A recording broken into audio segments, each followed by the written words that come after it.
Okay, and welcome to another episode of I'm a Black Woman. Yes, I Matter. I have the amazing Dr. Brittany S. Lee-Wright here. Hey, girl. Hey. I am so excited to have Dr. Brittany on. She and I met a few months ago, doing something that we normally love to do, which is pouring into our youth at a school here in Florida. And we just saw that we just had so many different synergies. And one of the things I was so excited about is the fact that Brittany has her doctorate. And this is important to me because, and it should be important to all of us.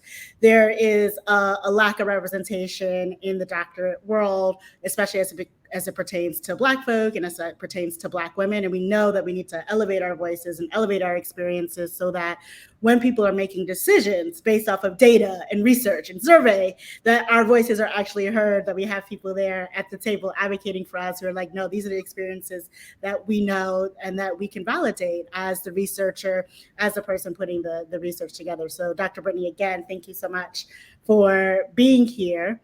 I want to talk a little bit before we go into what we love, education and youth and passion, is what sustains you on like a day to day? What is it that you're like, man, this gets me up and going in the morning? I feel like I've been having a lot of conversations with folks, and they're like, how do you get up every morning? All the things that are going on. How do you get up in the morning, and how do you find that inner fortitude? So I thought, you know what, I'll start there with you and see what you have to say. That is good. Ooh. Um, First thought is faith. My faith is so important to me because for me, faith is not something that's like a once a week little bubble thing. It's like it impacts my day to day life. So from choosing life partners to family to my job, it's a renewable resource. It's like my sustainable. So it is a foundation. When I'm just like I'm tapped out, I'm just like, God, yeah, and He's like, no, sis, I'm gonna give you a little bit more. And I'm like, okay, you give me a little bit more. And so it's really my faith at my darkest moments. Because I think as you get older, you realize you have moments where mom can't show up, spouse can't show up, siblings, friends. And it's not that they don't want to, it's just sometimes your darkest moments are 3 a.m., 4 a.m. No one is awake, sis. And you find yourself in these spaces where that's all you have. Like, okay, God, I guess it's just me and you talking out loud. So if I'm completely honest, it is faith. And of course, God has given me such instrumental people in my life. So all that connects, but the root of it to me is my faith. That keeps the engine going. I love that. And you said something that I hadn't heard before, which is renewable resource. I talk to folks about their faith and spirituality, but the idea that it's renewable. Can you just talk a little bit more about why you use that such an intentional term? Really renewable resource when you think about, especially in our modern world where we're literally losing resources all the time and trying to find something that can sustain and keep going. To me, that's what God does, and that's what my faith does. So when it feels like my resources are tapped out and I'm looking and the gas is on E or whatever, it's kind of like some days I'm just like, oh shoot, I look at the next day, I'm like, oh, it's some more gas in this tank, it's some more oil here, the fridge is full again, thank you, God, you know, because I did not expect it. And yeah, so it sustains. There are times you feel depleted and you look up, and it could be God has somebody send a message, or you listen to a song, or you hear devotional, or somebody calls you, or sometimes a student writes a note. It's like mouth the babes, okay, and you get renewed in different ways, and so it never runs out, even though there are other things in life that will tap out. I'm glad you brought up the student piece because I find learning to be a very cyclical and relational thing. Yeah, quote unquote, as educators, we're the expert in the class, but I find that I'm always learning also from my students, and we're giving this exchange that's going back and forth. Do you find the same? And obviously, you've been in this space as an educator for a while. Tell me about just a time where a student did pour into you. I just, now you said it, I'm like, that a student did pour into you, that you were like, man, this is amazing. Not to give me any specifics, but just generally speaking. At the secondary level, I think you notice it a lot more. In elementary, everybody's super involved, parents, open houses, the club. I'm always jealous on like teacher appreciation from like the elementary teachers. They have like desks full of stuff. And by the time you get to high school, parents just like, okay, walk out of the house, do you? If you're not falling apart, we're not checking. And so you notice student intentionality very different because you know it's really the kid. If Mm, somebody brings you a card, it's not that mom says, put this in your bag, it's more like they're going home and saying, hey, I have this particular teacher. And because they have 6, 7, 8 teachers, it's not as easy, right, to celebrate. So it's a lot more intentionality between who they write to or write a letter. And so when students write letters, I've had like random letters, or at the end of their high school journey, they ask, can I, continue with them as like a mentor? Those are extremely powerful. COVID, I would say, really shook the tree for me as far as realizing the extent of the reciprocity of teaching, mm, because I'm sitting on the screen. And like, while I knew my kids gave me life, I didn't realize the energy, like the physical energy you get from being in the room with them. And it's kind of hard to articulate until it was taken. And I was like, this is not fun the same way on this computer. Like, shout out to the online teachers, but there's an energy that comes with being in the room with them. And so it is a true, you know, it's a reciprocity, it's a true cyclical process. And it's literally life. It's like you can feel it. And it's one of those things, kind of when I talk about faith, it's like the wind. You either feel it or you don't. It's hard to necessarily give it language. mm. But there is a energy that comes from being in the space with the kids and them learning. Like, when people talk about things that they like love, I'm like, when I see somebody get it, like I'm like, ooh, they got it. It's like I go into overdrive. So definitely. But yes, I guess hopefully that kind of gives some life to what I'm Yeah, saying. But no, yeah. absolutely, absolutely. And I keep elevating the educator piece because I think that education just in general in this country is just keeps getting a bad rap over and over and over and again, and especially in certain states and in certain municipalities, there is a bit of a stranglehold, I guess, a way that the freedom and the reciprocity may be shifting as people are making policies that are not necessarily in the best interests of education and the best interests of all of our students. Do you want to talk just a little bit more about how you're grappling with that?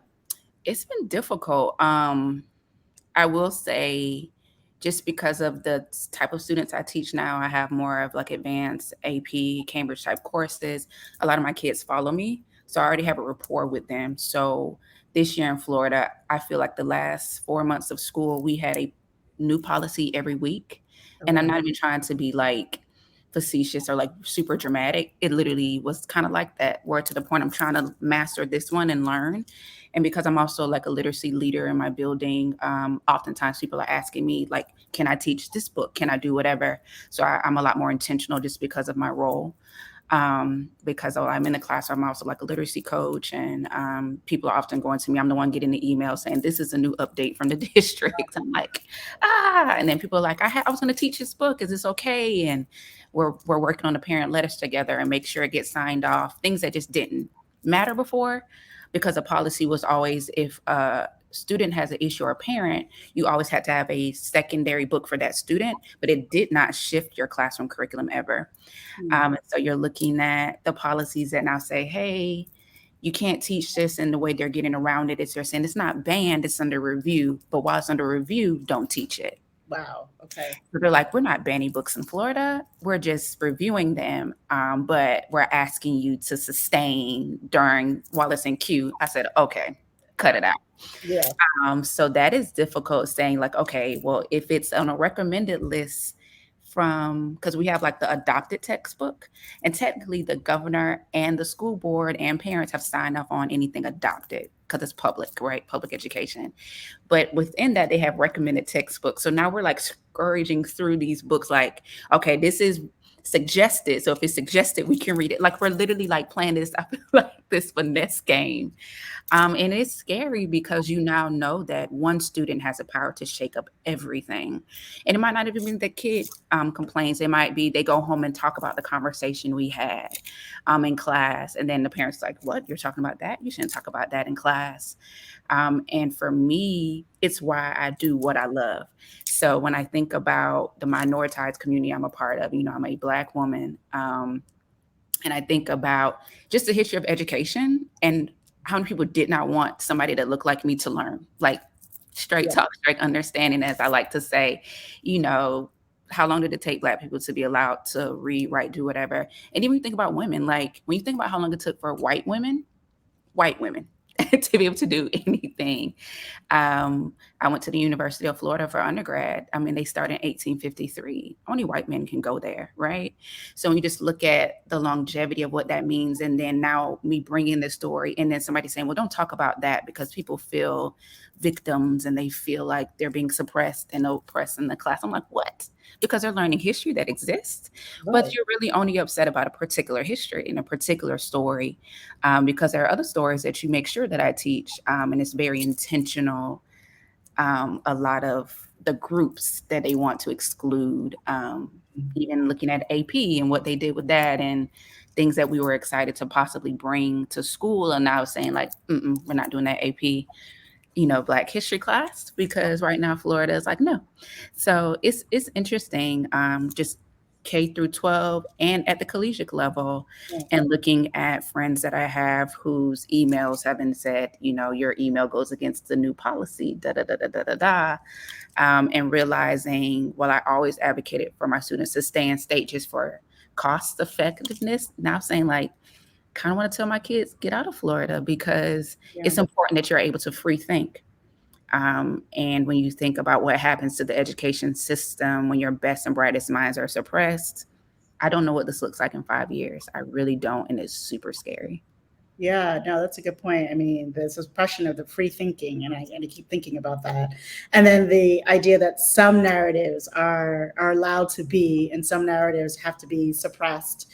Um, and let's just, I mean, I'm fine calling it out. This is, I'm a Black woman. Yes, I matter. We know what we're talking about. We're talking about people who look like you and I, Brittany, right? And those are the stories that are often and historically have often been suppressed. We can go back in history and just talk about your point about us not learning how to read and write. And that's why I find like the fact that we can be educators, to be an exalted profession, and an exalting profession, and that we have the ability to say like, our ancestors just 100 years ago couldn't have done this, right? They couldn't have been in the places and sitting in the spaces that we are. And so we are grateful, but there's still so much more that we need to do.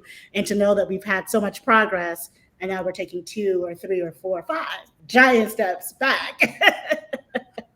And I'm curious, like, how do the students feel just in general? Are you getting a sense? Do they talk to you about, are they afraid? Are they concerned about their own freedoms, or about what they can say about themselves and their identity, et cetera, and their own stories and their own voices? They do have a sense of fear. I try to keep them abreast of different policies and what that looks like. Even when they ask me like, hey, are we going to read this book next year? And I honestly say, I don't know. I'm going to have to figure out how to get around it. And even like, we have our district cautioning us, like, I know how teachers are. You always want to push the envelope, but I'm telling you, they're literally, one of our district guys was like, they're trying to make an example. Like, so be careful. And so as I update students on policies, I have a lot of students that identify in the LGBTQI plus community. And knowing that now the thing is we're supposed to disclose, and that's never been policy.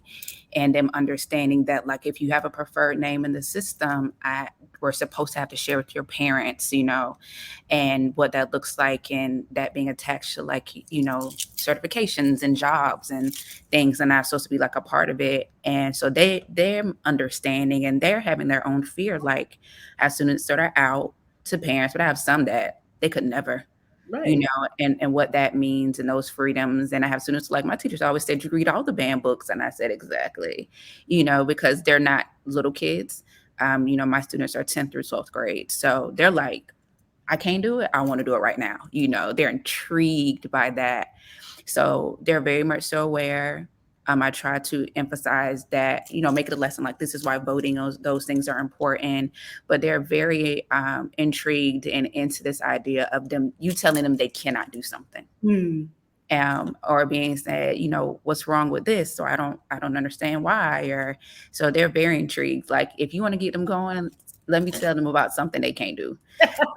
So that they're kind of obsessed with it, low key. when it comes up. And then I try to like stream it into like, okay, now how does this instill action? So what's the action that we take? This might be something that while we can't do this whole thing, I can't lead you through a discussion if you want to talk about certain things or whatever, kind of making it more student led. I'll be like, I got to keep my job. I'll be quiet. And they go to laughing. But they're very intrigued by this idea of the policies that are coming and how that impacts their day to day, and them understanding even what this year allowed. I cannot guarantee that would look like that next year. And I just want you to be aware, because it is important that you are aware, because that impacts the way you navigate in your home and school life. Yeah, no, that's so true. And of course, students, this is the time where they're exerting their independence. So the idea that that's the exact way to get them to want to rebel. I can't do that. And then, they're going to go ahead and do their research. They're going to take the ownership, and they're going to figure out a way, right? Most movements in this country have been started by the youth. So that's just so great to hear that they are still invested, that they're understanding, that they're reading, they're learning, and they're taking ownership of figuring out their own information and really, deciding what are we going to do about it? We want to make sure that the things that we loved about school continue to be things that younger generations continue to love. Exactly. So speaking of love, you're a woman of faith, and it seems like your calling is to pour into others of faith, especially other women of faith. Can you talk about a little bit more about that, and then how does that relate to some of the research that you did in order to get your doctorate? Okay, so yes, woman of faith. I consider myself young adult. I mean, that's subjective, right? I feel like in a old school Black church sense, you are young until you're 50. Nobody cares. In a real life world sense, social media, I'm old. But for argument's sake, I'm considered a millennial, which is often confused with Gen Z, which is beyond me how, but whatever. We're two different things, but I think they put everybody 18 to 45. And I was like, no, we're different. And one thing, actually, wait, so let me stop right here, because I'm terrible at the generations. I think I'm technically also at the tail, or an older millennial, I think they call it. I was born in 81, so yep. I think that's part of it. Yeah, so, but since you seem to know the generation, do you mind just giving us a little quick breakdown? Because I get confused too myself. So I don't know the exact young cutoff, but millennial starts at 1980. And it's usually 20-year that it kind of goes. And I think it goes up to 99, 2000, somebody will argue. And then Gen Z. So a lot of times when people say, oh, so it's millennials, I was like, no, you're talking about the 21-year-olds. Those are Gen Zers. So my students, the college students, my students that are now in college or just graduated, those would be Generation Z. And then of course, Gen X would be your older 40s and stuff like that. But most millennials, we are the generation that really saw the biggest boom of the internet. Yeah. So when we're saying hey, when I was in high school, people just kind of started getting phones. But when I was a kid, we still had dial-up. And then I remember when we could go to Facebook, but only if you were in college. Those are your millennials, where we saw that transition actively as college kids and high schoolers and stuff like that. Got it. That was so helpful. Thank you. So I say all that to say that's really, I'm a woman of faith, but I feel like my voice often lends to other young adults because I think there's a very unique space that young adults are in, especially, and I'm going to specifically talk Black community. That's my lens, and I'll just preface everything with that. And so that led to my research. So I had kind of been doing different topics and looking at adolescent lit and different things throughout my whole doctoral process. And kind of when I got to the end, I just needed to do another research project. And I decided to do something like faith in Black women. And my husband was like, why don't you do something? He's like, oh, let's talk about that. I'm like, really? Do research on that? He's like, just try it. I said, okay, it's for class. It's for my last class. If I go into my dissertation, whatever. I got really into it. And my professor wound up being my dissertation chair. She was like, you can either do something that you're comfortable with, which should have been paranormal and adolescent lit. And I was always looking at creative ways to pull in adolescents and get them to be better readers and different things. And I was always arguing that because I felt a lot of the research for literacy is elementary, and I get why, but So the faith thing kind of came at the end. And then she was like, you can do something you're familiar with, or you can do something you're not as comfortable. You're going to have to do more work, but I think you'll make a better research topic. And that's how I started to research faith. I did not come in and say I wanted to do that, because I was like, nobody trying to do God and academia. Like, y'all don't put the two together. And so my dissertation, my final project was called Not Easily Broken, Africana Christian Women, Misogynoir, and their counter storytelling narratives. And so I looked at women ages like 30 to 40. I initially started with 25, but I didn't really find anybody on the younger end of the spectrum at the time. So really the women were between 30 and 40. And they had to identify as Black, identify as a woman, identify as Christian. And I was explicitly looking at the racism and sexism, the misogynoir, which talks about the explicit kind of oppressive realities of Black women. So something specific to Black women, and then coping with that. And then one of the ways that we talked about coping with that was through faith. So does that still matter? There's been a big shift in the Black church coming off of like civil rights, different things like that, where a lot of people my age are seeking alternative faiths, where they go back to the traditional African spirituality.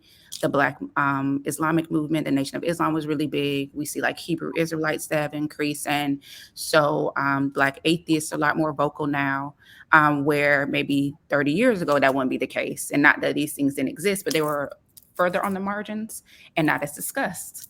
And I wanted to really talk to people that still held true to like a Black church, like Christian faith. And did they feel like when you're navigating these really big isms, because you're talking about race, you're talking about sexism, and we're one of the few people that are dealing with both. Yeah. Black men have a narrative, but you still get to operate as a man. White women have a narrative, but you still get to operate in your whiteness, right? And so when you think about bringing those two together, how are you coping with these very real microaggressions, these very real ideologies that often get ignored, where somebody tells you to kind of pick one? We're talking about Blackness right now. Leave the woman thing on the table. We're in a group of women. Let's just talk about being a woman, but leave that Black thing on the table. And so was faith something that they felt really mattered? And so that's how that study went. And I interviewed women, and they told their stories, and they told the impact, and sometimes how it was really hard, or, but how faith grounded them in everything they were doing. That then turned into their counter storytelling narratives. So when we talk about counter storytelling narratives, we're talking about things that go against like that majority narrative, where my voice becomes the focal point, where I'm not necessarily creating a narrative just to be in opposition, but I'm telling my story. And because my story is not at the center, it becomes a counter to the dominant narrative. And so their stories became counter storytelling narratives. And then I remember my chair says, what about doing something with comics? And I was like, ma'am, comics? I was like, oh, you really about to push me. And the more I started researching comics, I realized that comics to the literary world is what Black women are in many of our spaces. We're seen as an outlier. We're the last thought about. Zora Neale Hurston, we're the mules of the world. And that's what comics are in literature. They're not seen as high esteemed. It's down here. And when I really started to like study, I was like, we are the comic. Oh, this is deep. This is good. And so what I started doing after I collected our counter storytelling narratives, I found common themes throughout. And I created these characters, and I made a mini comic. Not published or anything, but it is a part of my dissertation if you were to look it up. And so those counter storytelling narratives become what we call graphic life writing, where you take your story and put it in a visual written format. And so as an educator, what I advocate for is allowing students to tell their story. So especially in a time like this, where books are being banned and different things are happening, these realities haven't stopped to exist. So if I can't teach Hurston, let my kids write their story. Now all I'm doing is talking through your story. So that's not banned. They're just telling their story. Let's talk. And that's kind of in a long way, that's to me how faith has led to this idea of comics and counter storying and being able to share your narrative.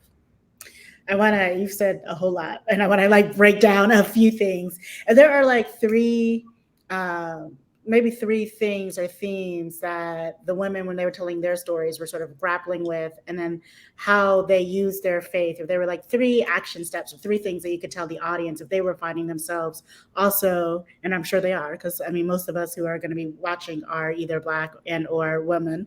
Um, um, what were some of those sort of learnings that you saw or common themes throughout the stories? Um, One major one was career. So navigating career spaces, whether they were in the minority in those spaces where there really weren't a lot of Black people, period, or they were majority Black spaces, there were still very unique experiences they had, and their faith allowed them to kind of keep going in those. So some of the women talked about, talking about hair and being judge criticized for hair, whether it was them or another colleague, and then like acceptable hair practices, showing up the first day after the interview and nobody recognizing you, like, who are you? It's like, you just saw me 2 weeks ago, but my hair changed. One specific person, she discussed why she had acceptable hair because she has what we call like maybe a curlier, softer hue. One of her colleagues wore like her hair out and she has like very thick, beautiful, like a very large afro. And it was like this talk of whatever, to the point they asked the young lady to get off the front desk because her hair was too much of a distraction. It was like, Wow. your hair's out, da da da. She was like, well, her hair is out. It was another white woman. And they were like, well, but it's different. And she was like, how? Like pushing them to be able to talk about it. So being able to navigate in those spaces, I had another participant, and she talked about how she was in a majority Black space, and she was liked, elevated, but as soon as a Black male colleague came in, he was automatically uplifted. Mm. And so when you look at her face to be able to cope with that, and that was really hurtful. And the woman who was her superior, but she also saw as a mentor. And when you think about misogynoir and you think about the intentional things that Black women face, because what we often find is when you embody these ideologies about Blackness, about gender, that you can be a person who fits into this identity and still perpetuate. Yep. And so a lot of times Black men, even about Black women, are elevated over. Mm.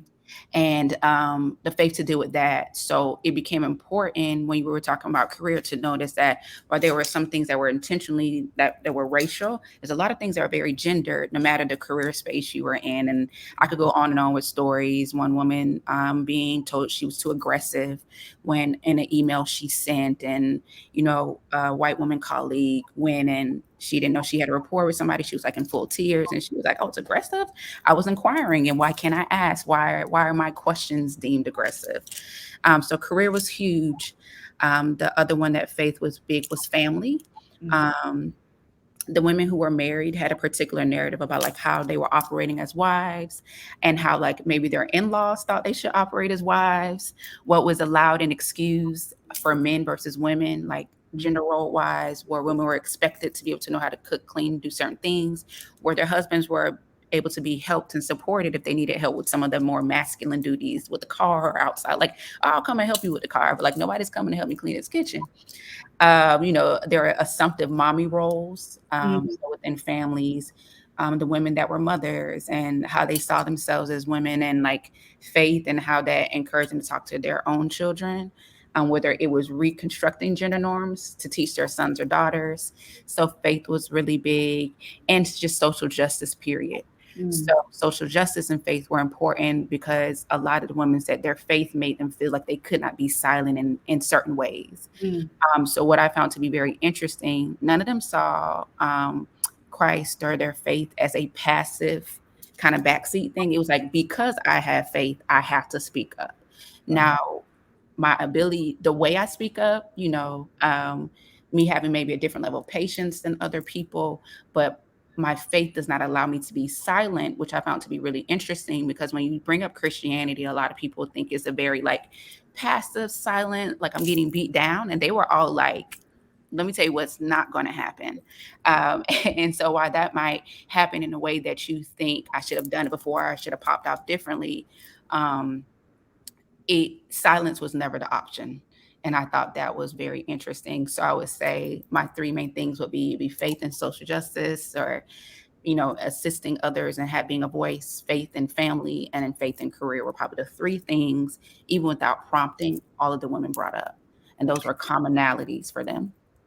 And I love that your faith cannot allow you to be silent, right? The faith that you have in here, especially, and it's something that I hear a lot from Black women, especially, that faith is a verb, right? It's an action. It is in communication. It's renewable energy, like you were saying, a renewable resource. It's something that you're always in communication with. It's something that's always seems to be around you. It's really a true relationship, a reciprocal relationship. And I think that that's an interesting. I don't know if we've done any research here. Like, I wonder if that's just a little bit of the culture of what it means to be Black. That faith is an active service. It's an action that we do within our community to say that we are people of faith. No, very much so.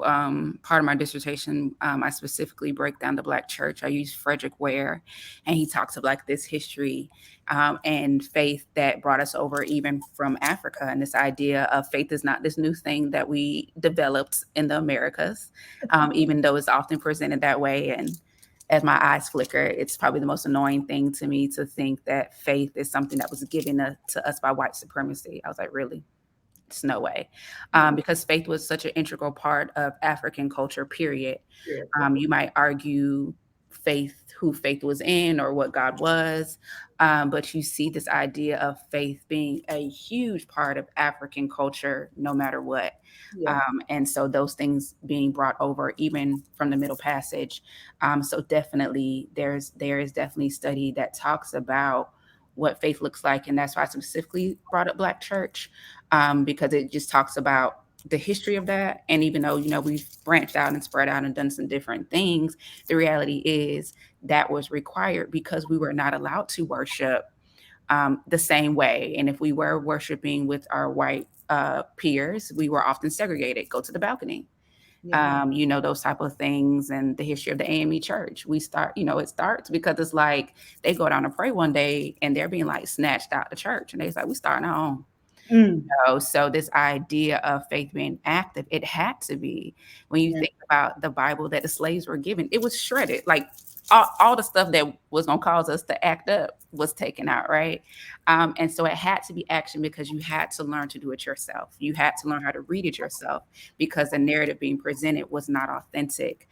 So when you think about faith in regards to the Black experience, and while we are multifaceted in those different types of things, I think no matter what faith might be in, it's had to be active in ways that our peers could kind of be a little more subtle, or they could sit in it. You have Martin Luther King talking about the moderate white church, like, y'all sitting up in these pretty buildings doing nothing. How are you resting? Like, you see what's happening outside. And so I think even when we've gotten in spaces of passivity where we're just chilling, you always gonna have somebody that rises up, kind of like our youth now. Like, if you all don't do something, I'm gonna do something. So yeah. I love that. And then I want to talk, because I think one of the things I was most intrigued about was this comics that they put your research into comic books. And I kept thinking about like graphic novels. I used graphic novels a lot when I was also an English teacher to get students more engaged in the process of reading and like really understanding the words and doing reading comprehension, et cetera. And I was like, man, this is awesome. So, you gave me the link and I was like looking at it. I was like super intrigued. And so I also wanted to give kudos and a shout out to your mentor who was like, hey, how'd you think about this, and stretching you a little bit. But yeah, talk a little bit about some of the characters that you created in the comics, and like, what did you learn throughout that process, or like two key things that you learned in that process? One, it was a stretch because the artistic aspects of comics scared me. It wasn't the story. I am a reader. I've been a reader. I used to write my own little stories as kids. But it was the visual aspect that made me very nervous. I was like, I can't do this myself, to the point I had reached out to someone to do the comic for me after I gave him the story. He did not respond quick enough. And it was still COVID and all these things. So of course, I'm sure people are inundated with emails. And so I had to start looking at platforms like, can I do this myself? And if I can do this myself, then this is a whole nother layer. And I found Pixton. And it was literally for educators. It was like created for it to be like a teachable comic space. Mm. And I started to put things in there, and I was like, this is fun. So I will say one of the first lessons I learned was like, I can do this. It sounds really like cliche, but I just didn't think I could, because it was a stretch for me to think of a story visually, as an adult, because so much of the visual aspect of stories are, I feel like, kind of taken away as you get older. Yeah. One of the research pieces I read talks about the privilege of words. And so words are privileged over visuals the older we get and the more quote unquote mature we're supposed to be. And so you don't feel as confident to be able to tell the visual aspect of your story. And so once I realized this is something I can manipulate and play with, that kind of was that first lesson when I chose the name. So it's four characters that I have that tell that story, and they become like these superheroes. They're all named after my goddaughters and niece. Mm. And I wanted them to have it, because part of counter storying has to do with seeing yourself in the narrative. And I wanted them to always be like, my godmommy or my aunt wrote this story way back before I was even reading, because I think only one of them could read at the time, was old enough to be able to read. And so I picked them as the four women that were based off of it. And the story talks about, I have it in two parts. It is written, and then she is written. And it is written, if you go back to the Gospels, when Christ is tempted in the desert, the devil, he's been on this fast, and the devil comes and he keeps trying to tempt him to like do all these things and kind of push his power, show off a little bit. And every time he responds, he says, it is written. And I talked about when dealing with racism and sexism, the devils often come. You want to just live your life, because the reality is, like, who wants to really talk about or have to deal with isms? I don't want to deal with racism, sexism, all these things that deal, but the devils of life make sure I have to deal, even if I don't want to. If I never ever pretended they existed, they're going to knock on the door regardless. Yeah. So the it is written, it kind of frames this idea of all the systemic devils that show up even when we don't want. So one lady was like at church, somebody else was on their job, somebody else. So I picked like the four different, one was like a white woman, and she thought she was kind of down and helpful as like a sister. And then the racism came out, and one was a Black man, and they were in a medical conference, and he was like, and they were vying for who's going to be the president, and she wanted to run, and he was like, well, we need somebody that's going to be more universally representative, so we need a man. And she was like, my brother, you thought so each person has these real life kind of situations. One person was like running for school board, and all of a sudden it became very clear that I was not the person that they wanted. And so they're just dealing with life. And then She Is Written is the volume 2 where they get their powers. And one of the ladies goes up in the attic and finds like the grandmother's Bible and like this journal she's kind of been writing in notes. And they realize that they can tap into like this ancestral power, then they can defeat like these villains, which are trying to systemically bring them down. So like what you see in the background is like these masterminds, because there's always this systemic force. So I kind of made it like this mastermind that they're fighting. And then when they would get their different powers, they would call on Psalms 91, and they would be empowered like it's Psalms 91 time, and their powers to kind of click on. And that's kind of how the story came to life, because, I was trying to feel like, how do I take these varying counter stories and turn them into that? And like I said, it was those commonalities, those themes, and they became like the graphic life writing where I was telling their stories that way, and then being able to advocate now that other people can share their stories. And this is something that educators can do to allow students to see themselves in a very creative way. And comics are so big now. Like Marvel has changed the modern world. Like it's completely just like, blown up on big screen, where it used to be this very niche group of like kind of comic nerds. Now everybody's about it. Marvel, everything, Comic Cons, cosplay. Like I'm like, and it's so mainstream nowadays, Yep. So that's why I love the point that you made about comics being a lot like Black women, and you're seeing this, or at least we're hoping to be part of this shift, where we become much more part of the dominant narrative, or at least I'm seeing some indications of it. And we think about a little bit around the history of hip hop. I mean, I'm going like all a little off, but like, you think about like, the history of how hip hop started, and now it's become such a mainstream it almost doesn't even have its own. It's just like synonymous with pop music at this point in time. Mhm. So that analogy of like our stories being like comic books, it just really resonated, and especially when you think about it that way and how mainstream it has become and commercialized, which Yes. has its pros and cons that we can go Very much so. into as well.